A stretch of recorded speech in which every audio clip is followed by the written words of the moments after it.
Welcome to Ability MKE Now on River West Radio. My name is Sue Roskoff, and Ability MKE Now is a show all about integration, bringing people with disabilities and people that don't have a disability together, enjoying life here in the Milwaukee area. We all have different abilities, and here at Ability MKE Now, we dive into this topic of diverse abilities. The concept of disability hits a wide range of possibilities. We could be talking about physical or mental disabilities, the deaf and hard of hearing community, blindness, chronic pain, mental health diagnosis, goals of substance use reduction, and the list goes on. We all have our own experience with disability, whether it's our own or with people we know or with people we encounter in our daily lives.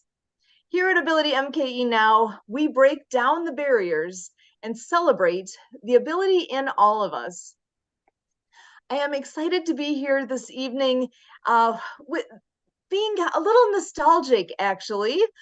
We have had a really incredible year, and there's been so many wonderful things happening here and so many things that I am looking forward to in this upcoming year.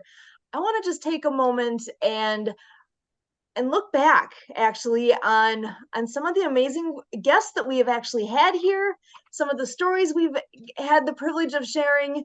And I just felt like as this year is wrapping up, that this would be a good time to just take a moment and reflect. We all need to do that once in a while, right? The opportunity to appreciate all that has happened recently. I know we talked a little bit recently about it being Thanksgiving and lots of reasons to be thankful, to be grateful, and again, to take that moment and actually have that time to realize it. We have way more abundance in our lives than we realize.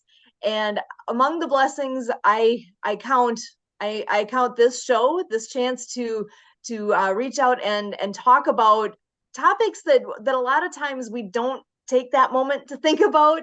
The idea of inclusiveness, the idea of making your website accessible, of your business accessible, your just anything that you're doing, to think beyond what you've just always done and think in a way of what can I do to really have this be whatever it is I'm doing, have it be for everybody. I know here in Milwaukee, we've gotten the privilege and the blessings here of a lot of buy-in in all of this. There earlier this year was the grand opening of a park that is a universally accessible park. There are not very many of those across the country, much less across the world. And we have the privilege of that right here in our backyard. It's a great thing to be able to say that. And I know they are still, it's not complete at this point. It's being created yet. There are a great number of plans in place, but to actually see the fruition of all that, it's still a work in progress. So can you imagine going somewhere where everybody can participate, whether you're a little kid, whether you're grandma, grandpa, whether you're middle age, whatever age you are and whatever ability, whether you have all of your limbs, whether you have no limbs, whether you uh, have any that are missing, whether you have cognitive challenges, whether no matter what you bring with you, whoever you are, you can show up at that location and you are still able to participate. There's no curb bumps, there's nothing that keeps you away from the playground equipment. There's all sorts of ways where everybody, whether they're walking up, rolling up, whatever it is, they can participate. And to think that that's not the way it is everywhere, you know, you gotta, it's like, wait a second, why isn't everything created that way? Really, why isn't everything created that way? We have we've had so many great adaptations made for people that have have enhanced our lives, that have enhanced the lives of those that need those adaptations for whatever reason they need, you know, they, whether it's, again, I, when I think about activities in a park and needing some type of adaptation, you know, the first thing that comes to my mind is a wheelchair or a crutch or some, you know, something that's a mobile accessibility, because that's just the first thing that pops into my mind. I'm curious what's popping into yours. But for me, it's the mobility side. And when I think of that, it really does take me back to think, okay, the world has really, really come a long ways forward, that there are so many different ways for people to adapt and to be able to get around more. There was a time when you didn't really see that many people in wheelchairs and whatnot out and about. I mean, we're going back decades now. It's obviously become more and more of a norm to see that and to be in locations where folks have are using wheelchairs, or it's just you see it more, and kind of for obvious reasons, you know, the not the least of which, the ways that you're able to actually get into buildings. There are a lot of buildings that don't have a ramp. They don't have a way to actually get in unless you're able to navigate a step or several steps. There's a lot of places out there like that. And that's fine. That's something that, you know, it just goes back into how things were made. And it wasn't made with accessibility in mind. That's just where things were years and years ago. But thank goodness that has changed. So with the passing of the Americans with Disabilities Act back in 1990, that really changed things. And not necessarily overnight, because all of these buildings, all these different places, all the sidewalks, all these things had been made without accessibility in mind. So to have that switch, it's taken years, it's taken decades for truly for there to be a more obvious noticeable difference. So when you, I mean, I often, I have a friend who is a wheelchair user who woke me up one day when we were saying, hey, let's go meet out somewhere for supper, we need to, we're going to meet up somewhere. And he had to actually have the thought of, well, let me call ahead because I got to make sure I can get in. You know, until that kind of a thing has to cross your mind, it just doesn't, right? There needs to be a reason for you to be like, oh, what, yeah, we have to make sure you can get in. I'm gonna walk in like most of their patrons are, but yeah, you're coming in on wheels, so can your wheels get in the building? So until you have that moment where you have a reason to think about it, you might not. And not that that's a fault, it's just, it just is. That's part of why we're here and why we like to bring these conversations forward, because until you have that reason to think about it, you know, we want to be that reason. So I am actually, I've got some notes here that go back to the beginning of the year. With this show, I actually have all my shows from 2023 are all actually in a notebook. Each show has its own page. I know who is here, what we talked about, all the cool things that were happening. And I'm just going to take a moment. Like I said, I'm thankful and beyond grateful for all these people who have given their time and talent and all the things to participate with us here and share what they've shared. For some of these, I'm just going to kind of mention names. Others, I may go into a little bit more, but I am blown away by the number of people that have been able to contribute with us. And first one on my page here, back last in January, was Phil Vitrano. He has an organization called Helpopedia. So his organization is made so that those that are going to college, they're going to move forward to whatever it is that their education goals, all the things, those that are needing the help and resource because this is new and they need to figure out, okay, you know, okay, I'm going to take myself as an example here. Think back to when I was still in high school. I kind of knew I wanted to do science. I knew I wanted to do something in a lab. I liked microscopes. I liked medical stuff, but what the heck does that mean? Where am I going? What are the options? I didn't know what they were. This is exactly what would have helped me then. So I could find out more about, how do I discover possible career paths with those interests in mind? Where do I go? How do I get there? And his organization is made for that. That's what they do. They bring people together that can help you in your moving forward, whatever that looks like. And obviously there's it's for everybody, so not just for folks with disabilities. This is something that is literally for everybody. You have a goal, there's a group there that will help, and reach out to their networks to help figure out with you how to get to your goal. We've had people who are who are specialized with pets that have been participating with us, whether it's pet health, pet sitting, animals are important in our world, aren't they? I grew up with cats. I love my cats. I absolutely treasure that my parents allowed us to have cats when I was a kid, and they still have cats today. They are a great companion. At this point, those of you that know my husband, Kurt, he's been here a lot, right? He is really allergic to cats, and that is so unfortunate. I wish he wasn't, because we'd have a cat if he wasn't so allergic, but so is life. That allergies. Speaking of disabilities, you don't often think of that in the whole idea of disability, but there are people out there that have allergies that are debilitating. I have a friend who has to be careful what building she walks into, because her mold allergies are so sensitive that she can pass out if she's in the presence of mold. Oh my gosh, can you even imagine that? We've all you've all seen mold. You all are familiar with mold. It's everywhere.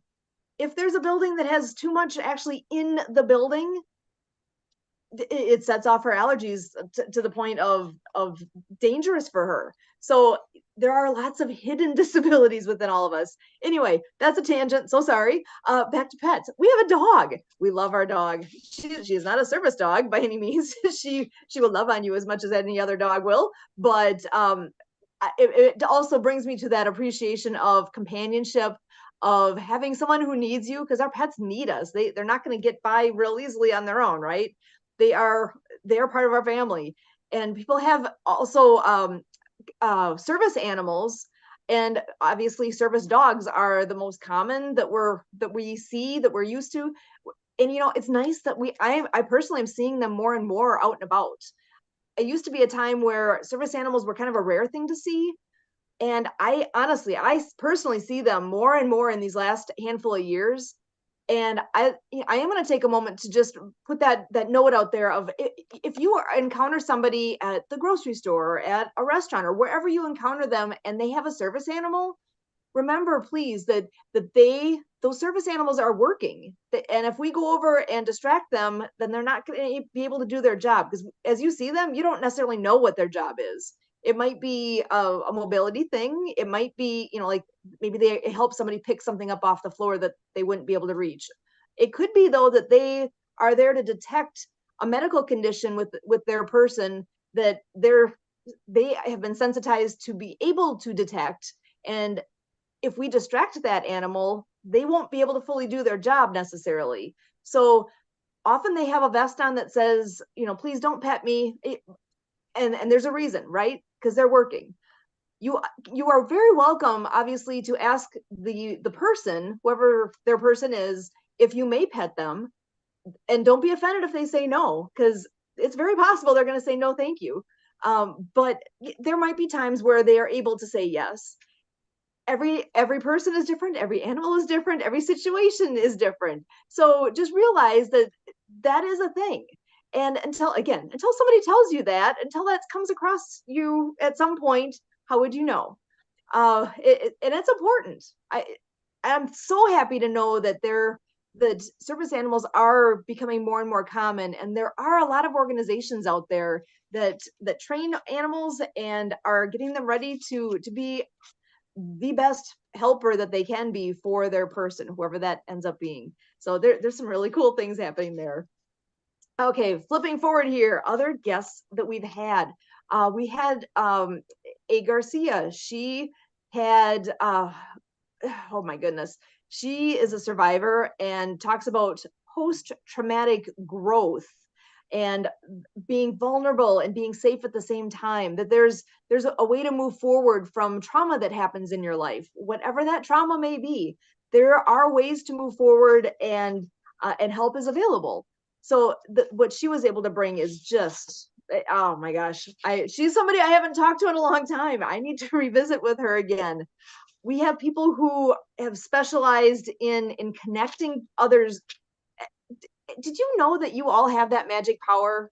Of all the people that you know, most of the people you know probably don't know each other. If you ever find a time where you discover somebody, or somebody makes a comment about something where there's a need or an interest, and you happen to know somebody who has that specialty or that knowledge or whatever it is, you have that power to connect them. It's as simple as just making an introduction. And I have been part of networking organizations, quite a few over the years. And I know on here we've often mentioned Happy Neighborhood Project. That is just a great example of a way to meet people on purpose and to be able to help each other out on purpose. It's a giving kind of a mentality, and in return we also get, because as we are introducing people to each other people are being introduced to us as well, and it's all this awesome collaborative effort for the better of everyone involved. We all have best intentions for each other and want to see each other succeed, and what a great way to spend our time, to spend our energy, to help each other succeed. And which is, goes right back to the flavor of this show, in knowing there are ways to help each other out and to find success. We've had quite a few guests on here that are are in the technology field. There are so many great advances in technology and ways for people to be able to receive technology, even if they have, for example, issues with seeing, right? Anyone who has a visual impairment is not able to see their computer screen as simply as I am right now. But there are ways to make it better. There are ways for people who are colorblind. I mean, there's an interesting one. I would bet we all know a good handful of people who are colorblind, but we just don't know it. Why would we? It's not like they've got a big label on their forehead that says, I can't see all colors, or I see colors differently. There, whatever that may be, because I'm not colorblind, so I struggle to understand what they actually are experiencing. But there are ways there. I know I've seen videos, I've seen different things that have given a little bit more indication of what their experience is. Because again, just because it's different doesn't mean it's bad. It's just different. And for all of us to be able to interact and to make the most of, for example, if I have a website and I want it to be that everybody can take advantage of whatever's going on my website, I would sure want it to be something that everybody can see. So again, if there are ways to make your website compatible that way, so that it's in the best possible presentation for all these things that I'm saying. And even if somebody is blind, there are different ways for people that literally cannot visually see what you have. There are ways for the page to be read to them so that they can audibly interact with your page. So that there, but obviously in order for that to work, you need to set things up correctly for that to be possible. So I know I've learned a lot along the way with folks who have who both are visually impaired and those that are able to set up websites so that they can actually do those things. So I've learned so much. I'm not an expert in any of these ways, but that goes back to the power of our network, where and by our network, I'm saying each one of us, our own personal network of people that we know and people we've encountered, that we're able to tap into all of that. Another person we met along the way, Maury Zelkovich, is an absolutely wonderful, interesting individual. He is a neural Neural neuroscientist. It's hard to say that word. And he studies brain behavior and how it relates with quantum physics. And he is an exceptionally advanced individual who shared how, oh my gosh, how we can make ourselves better. And it's not hard. He has ways that absolutely go beyond anything I have ever experienced and or could ever come up with, and makes a difference for people in so many ways. Other folks we have met a lot. I know I'm going into more depth on some of these than others, so I'm going to flip ahead. Oh my goodness. Those that have talked about nutrition here, oh my gosh, the health and wellness industry is huge. It's absolutely huge. And there are ways for us to take better care of ourselves. Sometimes, isn't it just that little elbow from a friend that's like, oh yeah, I've been eating a lot of junk food lately, and that's really not making me feel good, is it? There's a reason why fruits and vegetables and all those good things are out there and are pushed. As far as when you think about, oh my gosh, go back to school times here, and I have the picture in my head of the triangle with, are you with me with that? With the different food categories and how you're supposed to do things proportionally and all. I am not an expert in that, but I know people that are. We've had people on here that are and are able to help us to adjust what we're doing to be in our own best interest and to make the most of that. Let's see. And I've had more people. We actually had several different individuals from Helpopedia that have come and shared their expertise with us. Of course, we've talked about adaptive water skiing. That's been a cornerstone of where we all come from. Project Die Hard has been a big piece of our personal interest as well. Project Die Hard, providing hope to veterans. There are so many potential physical and mental issues that people deal with when they deal with transitions. Project Die Hard is dealing with a very specific transition, that from being in the military and active duty to being back in civilian life. That's a massive transition. And everybody's experience in the military has been different. They may have seen active combat, they may have maybe not. There are so many. I mean, think about the military. There are so many different aspects to the military and what potentially it was that an individual has experienced. And as they come back and are looking to get back to regular life, quote unquote, there's a lot of hurdles there. And for there to be ways for them to connect and get the help they need to get in the right direction is pretty massive. And there's definitely a need. And which is, I know we've talked a lot about this last week, as far as hitting those statistics again of why it's such a big need. Because when you think about suicide and the number of veterans that comprise the horrible statistic of how many people take their own lives, there is a very large percentage that are veterans, like daily.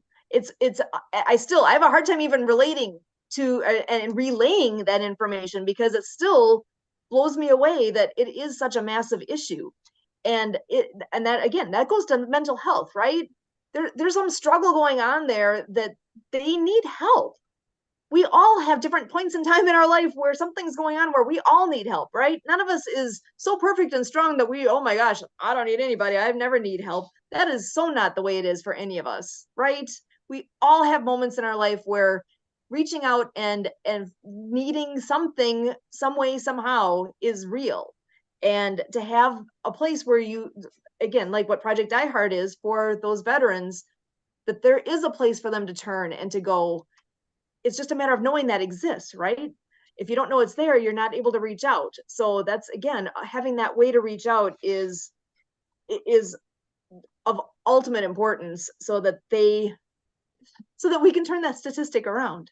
to put it in simple terms, I would like that number to be 0. I don't want to hear ever that there's a veteran that's lost their life to suicide because they they had what they need in their world and in them to see tomorrow. So, and that goes beyond just veterans. That goes for everybody. But that is one specific thing that I can relate to because I've been in conversations and able to share what I've learned. So I you know what? There's been so many good things happening with, with this past year. I didn't even make it through half my year yet. But I am going to switch gears for just a moment because I do have some very fun and important information that I want to share before my time is up.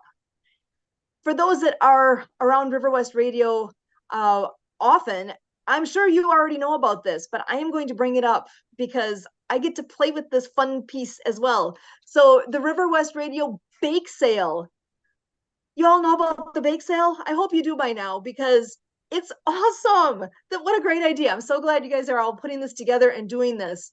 There is a bake sale going on, and guess who's doing the baking? Me, for part of it. There's a lot of the hosts are actually all pitching in and baking to support this awesome radio station. So there is a place to go online. It is riverwestradio.com/shop, SHOP, riverwestradio.com/shop. When you go there, you'll see River West Radio Bake Sale. And get this is so awesome that all purchases will be doubled thanks to the Joy Engine Matching Grant. So the Joy Engine Matching Grant. So every time you make a purchase of any of the cookies that you see on there, whatever money you put in is going to be instantly doubled because of that matching grant. So I am so excited to hear that. And there are so many good things. Okay, I'm looking at the page now, and there are all my favorite cookies in front of me, and I'm drooling. And somewhere in the mix here, you're going to find Sue's Holiday Spritz cookies. That's me. I am going to be bringing those and sharing those with whoever buys them. I'm so excited to be doing that. I love baking, and I don't do it nearly as often as I did actually back when I was, wow, I want to say when I was a kid. When this totally takes me back to like junior high, high school, college days. One of the things I really enjoy doing is baking. And, I actually kind of find it therapeutic. Everybody has something that they really enjoy doing that just is kind of, water skiing's another one. We all have our thing. Baking is something I honestly do enjoy doing, and I don't do it very much. So I appreciate that River West Radio has given me an excuse to make a point of setting aside the time to do it, because I actually am excited to go ahead and do this. And at the same time, we'll be making extras so that my family can enjoy that, and we can bring it with us when we go visit friends and family over the holidays. It's not a big thing, right? Making something that you can share is not hard to do. It's fun to do, and it's an easy way to share and enjoy and have fun and share a piece of ourselves with others. The fact that we get to do this here is amazing, and I hope people do take advantage of the opportunity to you get to bring a variety of really awesome baked items when you go to your family gatherings. Then if you are able to participate in this, again, go to the website there. When you River West Radio, you all know that one, right? riverwestradio.com, and see the details there. It is so worthwhile. I absolutely love that you guys are doing all this, and love this opportunity to be here with AbilityMKE Now. And as always, we look forward to next time. And again, we thank you.